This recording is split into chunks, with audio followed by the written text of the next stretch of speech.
Hello everybody, कैसे हैं आप सभी। मैं आपका स्वागत करती हूँ आपके अपने YouTube channel classes for commerce student with Ritu Chaudhary पर।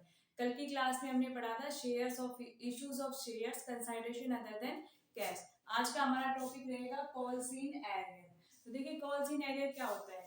कई बार बेटा कुछ शेयर होल्डर्स ऐसे होते हैं जो कॉल के ऊपर जो यानी एप्लीकेशन की अमाउंट पे कर देते हैं, अलॉटमेंट की अमाउंट पे कर देते हैं, लेकिन कॉल्स के अंदर कुछ पेमेंट ऐसे होते हैं जो पे नहीं कर पाते किसी भी कारणवश। कुछ भी मान लीजिए या शेयर होल्डर्स के पास पैसे नहीं होंगे, कोई भी प्रॉब्लम हो जाए तो क्या करेंगे कि वो कॉल्स के ऊपर उसकी अमाउंट पे नहीं करते, तो उसको हम क्या बोलेंगे, कॉल्स इन एरियर।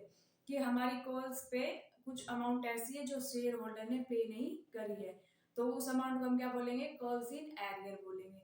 और जो ये कॉल्स इन एरियर होता है, इसको हम जो हमारी बैलेंस शीट होती है उसके अंदर जो हमारा होता है subscribe but not fully paid up capital, उसमें से हम इसको लेस करके दिखाएंगे कॉल्स इन एरियर को।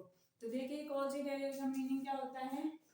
It often happens that some share holders fail to pay the amount of allotment और call when it's became due. देखिए जब हमारी अलॉटमेंट या फिर कॉल पे अमाउंट हम ड्यू कर देते हैं, लेकिन जब पेमेंट का टाइम आता है तो कुछ शेयर होल्डर्स ऐसे होते हैं कि वो किसी भी वजह से क्या करते हैं, हमारी जो हमने अमाउंट ड्यू करी है उसको पे नहीं कर पाते, तो उसको हम क्या बोलेंगे, कॉल्स इन एरियर बोलेंगे। There are two methods to deal with calls in arrear. Calls in arrear के ये दो मेथड है। Number one, without opening calls in arrear account, calls in arrear account को बिना बनाए, या फिर by opening calls in arrear account, या फिर हम कॉल्स इन एरियर का अकाउंट बनाएं। तो देखिए इनके लिए एंट्री क्या होगी। फर्स्ट है हमारा without opening calls in arrear. मान लीजिए कॉल है, हमारी फर्स्ट कॉल है और फर्स्ट कॉल पर क्या किया, शेयर होल्डर ने अमाउंट पे नहीं करी, तो फर्स्ट एंट्री क्या करेंगे हम, share first call account debit to share capital. मान लीजिए 20,000 रुपए आने थे बेटा, कितने आने थे, 20,000 रुपए आने थे, ये हमने ड्यू की एंट्री कर दी है। अब हम करेंगे रिसीव की एंट्री, बैंक अकाउंट डेबिट टू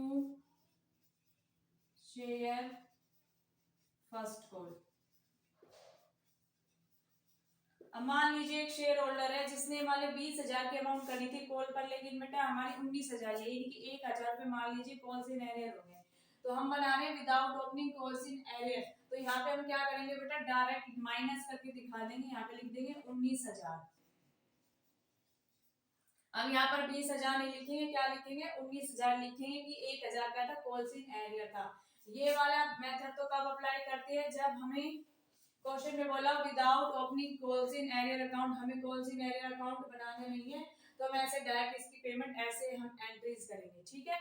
और जब बनाना हो bye opening calls in arrear account, जब हमें कॉल्स इन एरियर अकाउंट बनाना है तो उसके लिए क्या एंट्री करेंगे, फर्स्ट एंट्री तो सेम रहेगी हमारी। फर्स्ट एंट्री क्या लिखेंगे, share first call account debit to share capital.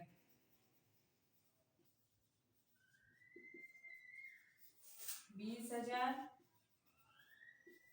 20,000, ठीक है। फिर इसकी पेमेंट की टाइम आएगा तो बैंक अकाउंट डेबिट। अब इसमें लिखेंगे साथ साथ जो कॉल्स इन एरियर होगा ना, कॉल्स इन एरियर अकाउंट, वो भी क्या हो जाएगा, डेबिट हो जाएगा टू शेयर फर्स्ट कॉल।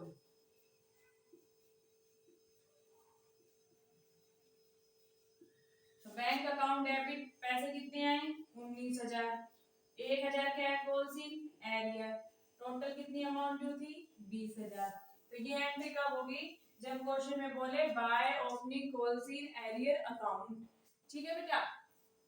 तो हमारे कॉल्स इन एरियर को के दो मेथड्स हैं कि हम इसकी एंट्री कैसे कर सकते हैं, without opening calls in arrear account, bye opening calls in arrear account. Question में अगर इसके बारे में कोई भी इंफॉर्मेशन नहीं दे रखी होगी तो आपकी खुद की मर्जी है, आप किसी भी मेथड से एंट्री कर सकते हैं। अगर क्वेश्चन में बोला होगा तो आपको उसी मेथड को चूज करना पड़ेगा, अदरवाइज आप किसी भी मेथड से क्या कर सकते हो, इसकी एंट्री कर सकते हो। लेकिन हमेशा ये याद रखना, जो कॉल्स इन एरियर अकाउंट होता है, जब हम इसके बैलेंस शीट के अंदर इसकी एंट्री करते हैं तो वहां पे जब नोट्स टू अकाउंट में लिख दिया subscribe but not fully paid up, उसमें हमेशा हम कॉल्स इन एरियर को क्या करते हैं, डिडक्ट करके दिखाते हैं। चाहे मेथड हम कोई सा भी यूज करें, चाहे ये वाला मेथड यूज करें, चाहे ये मेथड यूज करें, उस टाइम हम इसको डिडक्ट कर ही दिखाएंगे बैलेंस शीट के अंदर। ठीक है, अभी समटाइम्स क्या हो सकता है बेटा, मान लीजिए फर्स्ट कॉल के ऊपर किसी शेयर होल्डर ने अमाउंट नहीं करी, पेमेंट करी, कॉल्स इन एरियर था, ठीक है, पेमेंट नहीं करी। जैसे इसी एंट्री में देख लिए 1000 रुपए थे फर्स्ट कॉल के ऊपर कॉल्स इन एरियर, तो क्या हो सकता है कि ये शेयर होल्डर सेकंड कॉल पर पेमेंट कर दे इसकी, हो सकता है ना ऐसा कि मान लो इस टाइम उसके पास पैसे नहीं है, जब सेकंड कॉल का टाइम आएगा तो उस टाइम उसके पास पैसे अवेलेबल होंगे, तो वो क्या करेगा, जो उसका कॉल्स इन एरियर था उसकी भी पेमेंट कर देगा। तो उस टाइम जो हमारा calls in arrear account debit यहाँ पे हुआ था, तो उस टाइम क्या हो जाएगा, calls in arrear account credit हो जाएगा। देख लीजिए, मान लीजिए हमारे सेकंड कॉल के ऊपर अमाउंट आती है बेटा 30,000 रुपए, हमने मान लिया सेकंड कॉल की अमाउंट है 30,000 रुपए, तो सेकंड कॉल की एंट्री करेंगे, ऐसे करेंगे, share second call account debit to share capital 30,000 30,000।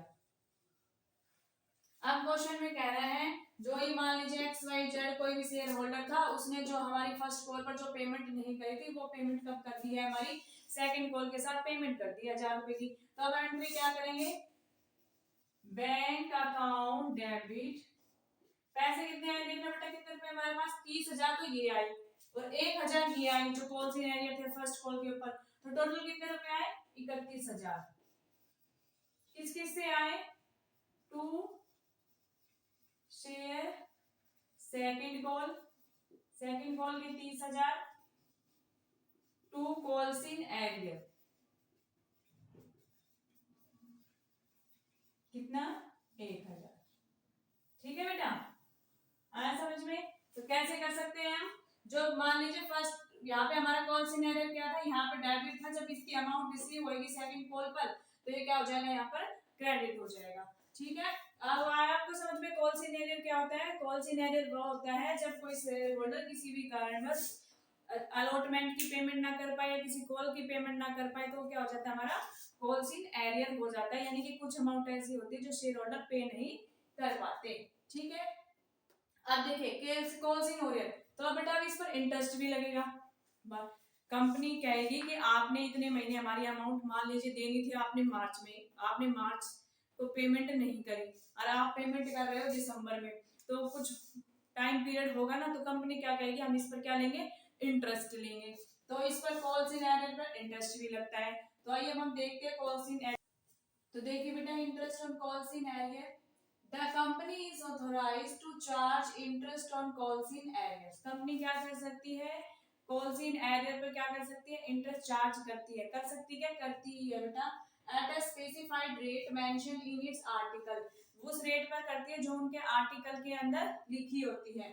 From the due date to the date of actual payment, जहां से पेमेंट हमने स्टार्ट नहीं दी वहां से लेकर जब तक हमने पेमेंट करी, यानी कि वो जो शेयर होल्डर है, जब जिस टाइम एंट्री हमने ड्यू की एंट्री करती है वहां से लेकर जब वो पेमेंट करता है एक्चुअल में, तो जितना वो टाइम पीरियड होता है उतने टाइम पीरियड का क्या लगता है, इंटरेस्ट लगता है, date of the payment. But if the article are silent, अगर आर्टिकल साइलेंट होता है, table A shall be applicable according to which interest at the rate of 5% per annum shall be charge. तो देखिए, अगर या तो आर्टिकल में लिखा होगा कंपनी के कि इतनी परसेंट हमें क्या देनी है, लेना है, इंटरेस्ट ऑन एरियर का, कॉल्स इन एरियर पर इंटरेस्ट लेना है। यदि जब कंपनी का आर्टिकल साइलेंट होता है, क्वेश्चन में उसके रिगार्डिंग कोई इंफॉर्मेशन नहीं दे रखी होगी, तो हमेशा कितने परसेंट लेंगे हम, 5% इंटरेस्ट क्या करेंगे, चार्ज करेंगे। कहां से कहां तक करेंगे, due date to the date of actual payment, यानी कि जहां से हमारी ड्यू हुई थी वो पेमेंट, वहां से लेकर जब एक्चुअल में वो शेयर होल्डर पेमेंट करता है, उस टाइम पीरियड में जितना भी जो इतने पीरियड का भी टाइम गैप होगा, 2 महीने, 4 महीने, 6 महीने या 1 साल, तो उतना ही इंटरेस्ट लगेगा। अगर आर्टिकल में दे रखा हो तो उस परसेंट पे लगेगा, लेकिन अगर आर्टिकल साइलेंट हो तो 5% पर एनम की रेट से क्या लेंगे, कंपनी क्या लेगी, इंटरेस्ट लेगी। तो देखिए बेटा ये तो था interest on calls in arrear. अब इसकी एंट्री देखते हैं कि इसकी एंट्री क्या करते हैं। फर्स्ट एंट्री करेंगे on making due the interest on calls in arrear. Calls in arrear पर जो हम जो उसके ड्यू की एंट्री करेंगे, क्या करेंगे, सन्ड्री मेंबर्स।